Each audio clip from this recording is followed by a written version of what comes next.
back to my favourite segment with Sky News Australia's media watchdog columnist, Gerard Henderson. Thank you so much for joining us as always. Pleasure. Now, we've got a lot of topics to get through, which is fantastic. You found one here on the Sarah Ferguson interview, and I think we've got a grab to play.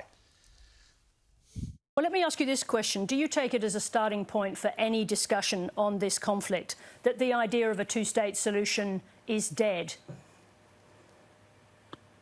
The idea of a two-state solution is only alive if Israel and the Palestinian Authority can figure out a way to make it work. But as long as you have people chanting from the river to the sea, as long as the Palestinian Authority continues to pay terrorists stipends for murdering Jews. I think to be clear that Mahmoud Abbas, the head of the Palestinian Authority, has committed to stop doing that. But please continue. No, actually, he hasn't. Does not the United States' very large military aid, billions and billions of dollars to Israel, give you some leverage over how the war is conducted? I guess if we wanted to tell them what to do, we would, but they're our partner. We respect the fact that they were attacked on October the 7th. They're not the attacking country. They were the attacked country. Sure, but the question, and there were 1,200 people. No, Sarah, yes, let me, please, I'm going to stop you there. 91.5% I'm just going to have to, we are running out of time, but I'm going to have to jump in there because I need to say something to the audience. What did I just watch there? Well, it was activism journalism, and it was unprofessional, and there were interruptions. And some of it was what Ambassador Huckabee was saying was true. I mean, the idea that you can trust the head of the Palestinian Authority to make a pledge that will be followed up is just ludicrous. And Sarah Ferguson was actually challenging that, saying, well, whatever he says, we have to believe. The 89-year-old geriatric who's running the group that was paying...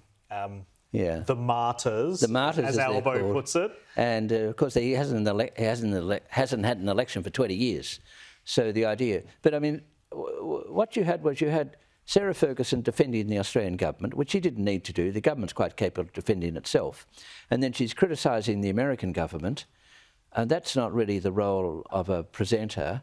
And then she's interrupting constantly. I mean, eight major interruptions, and actually winding him up and saying, well, I make a comment and then we should move on. So he had he's a very experienced politician, so he came back and said, no, you can't move on a couple of occasions, but that's not the way to conduct an interview. So the new management of the ABC is sort of condemning activism journalism, and some of their leading figures, we're not dealing with the junior people in the organisation, people like Sarah Ferguson, they're the embodiment, Laura Tingle and others, the embodiment of activism journalism, and they get promoted and well looked after. Yeah. So no discipline. Yeah. Now let's move on to this coffee scandal. Oh, the coffee scandal that you've uncovered. I think we've got two grabs, but let's first start with Sally, Sarah, the very first one that we've got to react to. Are you satisfied that Israel has complied with international law in its military response to the attacks of October 7th? That is not for you and I to sit back in Australia, where we've probably both gone and had a cup of coffee this morning in our offices. I don't drink coffee, Senator. Now, let's compare that with her interview with Jim Chalmers. Let's have a listen. Treasurer, time's against us. We will let you finish that coffee. Thank you very much. I appreciate it, Sally. Coffeegate. Coffeegate. Well, there was an example of Sally Sarah just getting irritated because she didn't like what Senator Cash was saying. So, I mean, I don't care whether Sally Sarah likes coffee or not. I'm not particularly interested. It's not major news. But then with Jim Chalmers, it's all quite different. He's got to be allowed to finish his coffee. But if Senator Cash is talking about having a cup of coffee, that becomes highly irritating and she needs to be slapped down. So the tonality is completely different depending who she's talking to. Yeah, it's just different. I mean, there's obviously someone that she likes and Mr. Chalmers, someone she doesn't like in Senator Cash, and becomes very evident. I mean, anyone can pick that up. It's just a matter of containing your anger, which journalists should be able to do. Yep.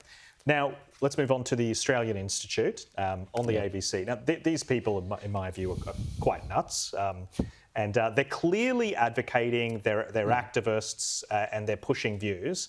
But let's hear them on the ABC, I guess, disputing that characterisation. We should point out, I think the Australian Institute is not campaigning against AUKUS, but is certainly hoping for more scrutiny at the moment on the AUKUS deal, right? That's right. We've got a petition at the moment for a parliamentary inquiry into the AUKUS deal. Can't believe they get so much airtime. But why was that statement so clearly wrong by the ABC? Well, recently by the way, they're such an activist organisation, the Sarah Institute, that they advertise on Sky News, believe it or not. But what happened there was that they put an ad in the Canberra Times not so long ago where they actually said we have to get out of our AUKUS. They actually said it. So they're not just talking about an inquiry. They're doing paid advertisements to elicit a political change. And one of them is emphatically to get out of AUKUS. Now, why would the ABC characterise it?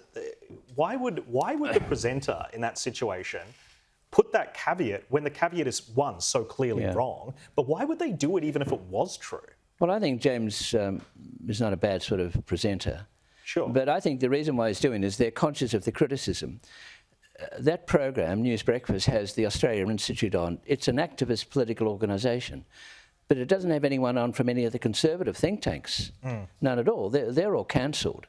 So what they run with all the time is The Guardian and the Australia Institute and some others. So I think what he was trying to say is, well, she's not really saying that the Australia Institute's against, she's actually saying, let's have an inquiry. But in fact, the Australia Institute is definitely opposed, not only is it opposed to AUKUS, but it advertises its opposition. Yeah, they're basically a lobby group at this stage. Oh, they're a lobby group, yeah. But let's move on because we've got the SBS's, their chief political correspondent, her name's Anna Henderson, and she was on the ABC talking about the whole Israeli-Palestine-Gaza conflict.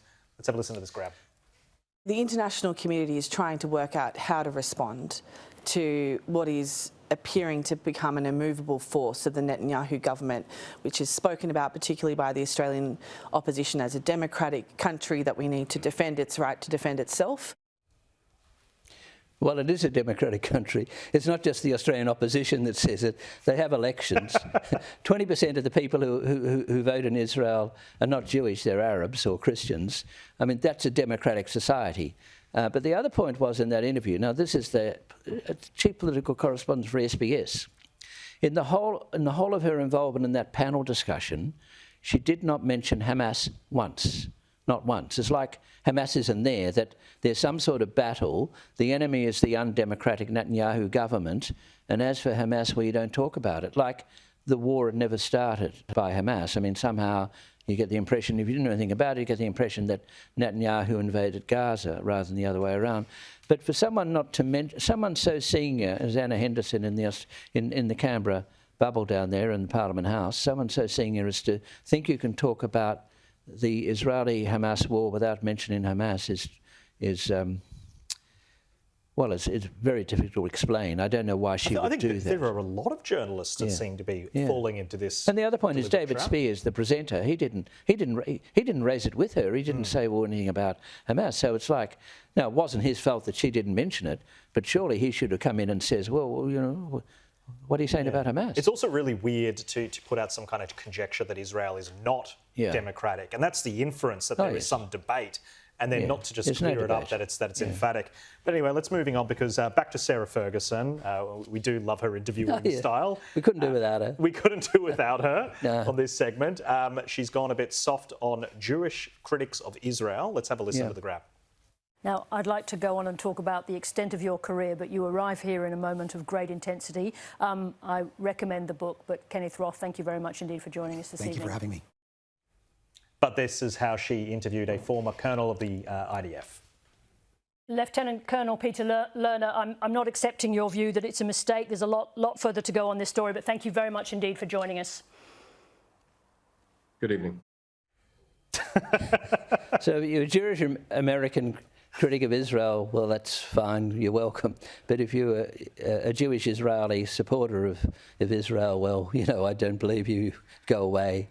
Thank you for your interview. I don't believe a word that you said. On to the next topic.